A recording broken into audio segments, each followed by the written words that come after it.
back to the Tennessee Sports Hub. I'm your host, Cedar, and this is the Big Orange Broadcast. So today we're going to be previewing and predicting the Vols' upcoming home game against the Kentucky Wildcats.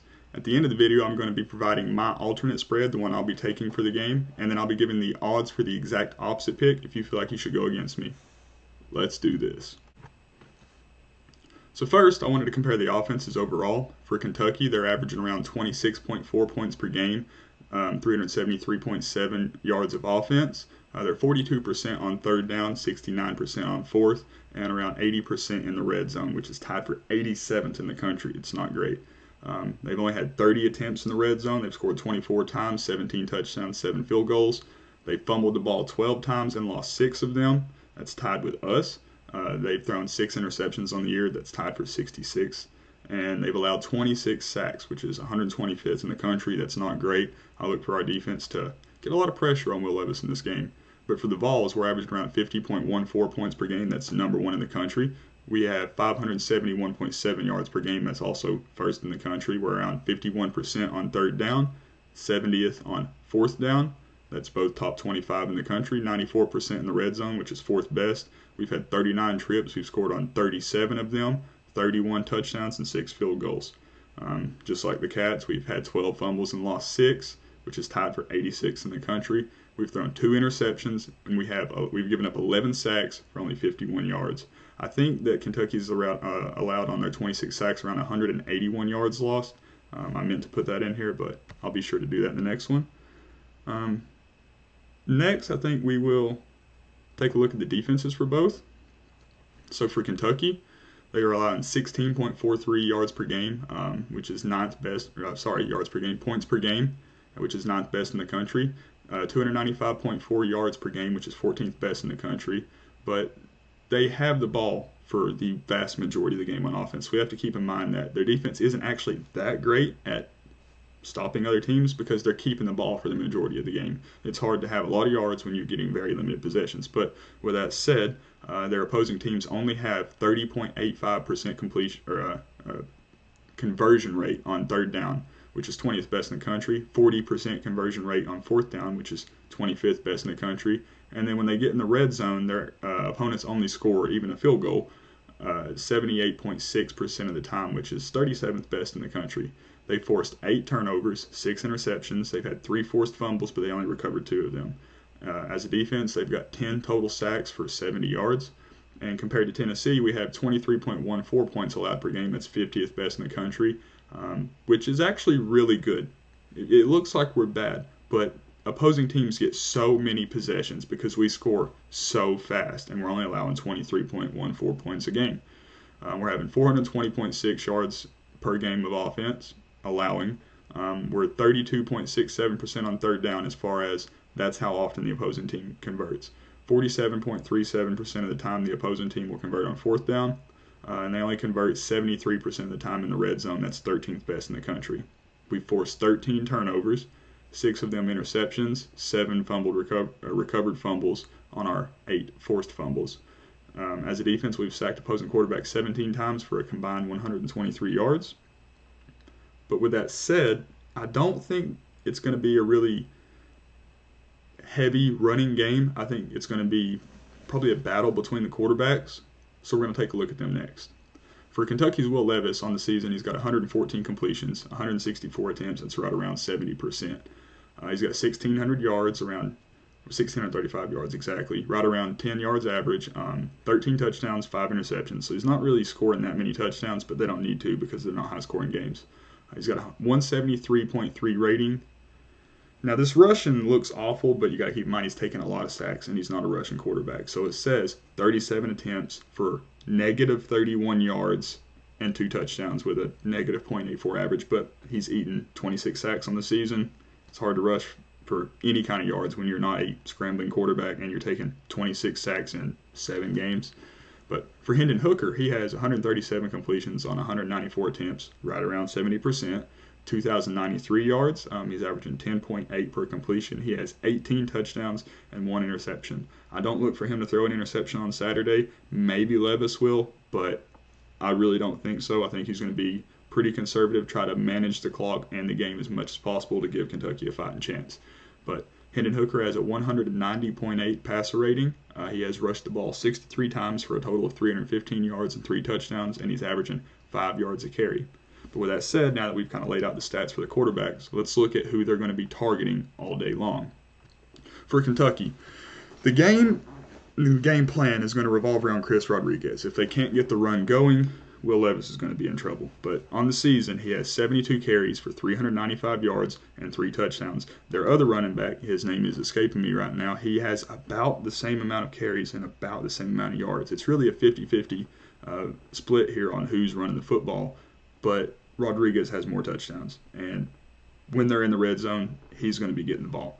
So he's got 395 yards, 3 touchdowns, a long of 47, and a 5.5 average. He has 5 catches, 41 yards, with a long of 17 and an 8.2 average. The other running back doesn't really catch the ball out of the backfield. So for Tavion Robinson, wide receiver, he has 25 catches, 392 yards, a long of 69 with a 15.7 average. Aside from him is Berrien Brown, 24 receptions, 350 yards, a long of 70 with a 14.6 average. And then probably in the slot will be Dane Key, 20 receptions, 322 yards, a long of 55, and an average of 16.1. They have 3 good receivers. They have a really good tight end and 2 good running backs. But these 4 players here are who Tennessee needs to worry about tomorrow. Who does Kentucky need to worry about? Obviously, there's number 11, Jalin Hyatt. He's been an absolute monster this year. He's got 40 receptions for 769 yards, 12 touchdowns with a long of 78, and he's averaging around 19.2 per catch. So Bru McCoy, maybe the hero of the Alabama game, despite Jalin Hyatt's 5 touchdowns against them, an SEC record, might I add, but I don't want to rub it in too much, Bama fans. Bru McCoy has 24 receptions on the year, 397 yards. Most of these receptions are big, crucial first downs on third or late game, but 2 touchdowns, a long of 70, and 16.5 average. Jalen Wright, the running back, has 85 carries, 405 yards, 4 touchdowns. He has a long of 33, and he's averaging around 5 per carry. Our running backs, they're splitting the road, but at the same time, Kentucky's running backs are both averaging around 5 yards a carry, so that's extremely good, just like what we have going for us. Out from Jalen Wright will be Jabari Small with 89 carries, 397 yards on the year, 8 touchdowns with a long of 49, and he's averaging 4.5. We have 2 backs who are averaging at or very close to 5 yards a carry. It's hard to struggle when you have that. But Jabari Small is more of a receiving back. He's got 9 catches on the year, 76 yards and a touchdown. I look for him to maybe have another receiving touchdown tomorrow on maybe a swing pass or something. But now we're going to take a look at the guys who are going to be tasked with containing these 8 stars. So for first, Kentucky's defense, DeAndre Square, inside linebacker. He's their leading tackler on the season. He also has a single sack and an interception. Sitting next to him at inside linebacker, Jordan Wright has 33 tackles. Right behind him, as far as who has the most tackles on the team, it's not even close. DeAndre Square is running away with it, but Jordan Wright's right behind him with 1 sack and interception as well.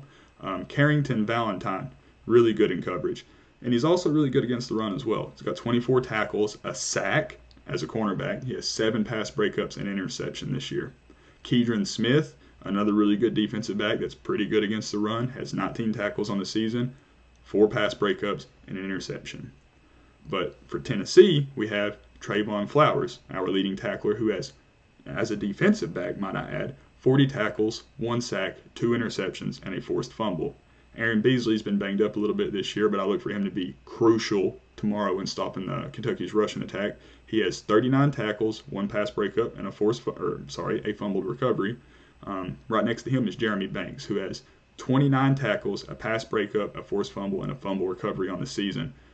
I don't really want to talk too much about the defensive line because I would have to, if I was going to focus on one, I would have to focus on all, and it would just be 4 defensive linemen here because we get a lot of pressure on opposing quarterbacks. So I'm just going to go ahead and jump back to the defensive backs again. Kamal Hadden has 27 tackles. He's pretty decent against the run, 2 pass breakups, and 2 interceptions on the year. I actually think he might get a 3rd tomorrow, but if he doesn't, watch out for Flowers.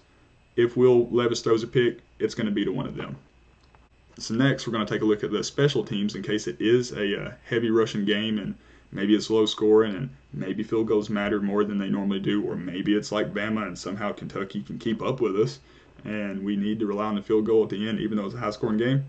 So for Kentucky, their kicker Matt Ruffalo, is 20 for 21 on extra points for the year. That's 95.2%. He is 9 for 13 on field goals, right around 70%. He has a long of 50 yards, and he scored 47 total points this season. For us, the absolute legendary walk-off hero of the Alabama game, where's my cigar, is our kicker Chase McGrath, who is 40 of 41 in extra points on the season. That's 97.6%. He is 10 for 13 from the field goals, 76.9%, and he has the longest of 51 yards against Alabama. Was it against Alabama? Pretty sure it was against Alabama. I'll have to look that up. Don't take me serious on that. Could be wrong. Anyhow, he scored 70 points total this season. And with that said, we're going to move on to probably my prediction and betting line. Yep. So for number 19, Kentucky, they're going to have less than 2 sacks as a defense tomorrow. I don't see them getting any pressure on Hooker. Our offensive line is great. And I feel like they're going to be out there a little more than they're expecting. I don't see us having these big plays on defense like we have against every team, at least not all game long. We might have 1 or 2 or 3, but as far as 5, where we just end drives in 2 plays, I don't see that happening. And their defense is going to get tired. They're going to have chances to rush Hendon, but they're just not going to get home. They're going to have less than 2 sacks. Will Levis, he will compete. He will have at least 2 passing touchdowns, and he will go for over 225 yards. Rodriguez, he's going to struggle. Our Tennessee rushing defense is a lot stiffer than most people want to give us credit for. He has no more than 1 rushing touchdown, no more than 1 touchdown total if he even scores a rushing touchdown, and he's going to have less than 50 yards in this game. I'll come back to this bottom part in a second. Let's go ahead and look at Tennessee. We're going to have at least 3 sacks as a defense. We're going to get home on Levis, I think, all day long, so maybe even look for 5 or 6 sacks, but I'm going to play conservative and say we're going to have at least 3 sacks. Hooker's going to have another notch in his Heisman belt, at least in the argument for it, what he's carrying around tomorrow. He's going to have at least 3 passing touchdowns and 225 yards passing. I don't know what he's going to do rushing. He could have 50 yards. He could have none. He could have 100. You never really know, but I know he's going for at least 225 passing. Even if Kentucky has the ball for 37 minutes, he's going to go for 225 yards and at least 3 touchdowns. The hype train's going to keep rolling on. He's going to have at least 5 receptions, at least 1 touchdown, and at least 75 yards. Take it to the bank. It's going to happen. But as far as my betting line and my prediction, I'm taking the Vols to win by at least 15 points, minus 14.5 alternate spread on FanDuel Sportsbook. And if you think I'm full of shit, if you think that Kentucky can keep up with Tennessee and keep it closer than that, or maybe even outright win, the plus 14.5 alternate spread is minus 146 on FanDuel Sportsbook. I'm going plus 118, minus 14.5. If you think I'm going to be wrong, be sure to let me know in the comments. Let me know that you're taking it. Maybe take a screenshot of it after it hits. Send it to me on Twitter. I'll be more than glad to retweet it and say I was wrong. But it's not going to happen. Tennessee by 15. So, with that being said, that's probably going to do it for my prediction. If you're new around here and you enjoyed this video, don't be afraid to comment below, like the video, subscribe to the channel, holler at me on Twitter, and I'll see you in the next one. Peace.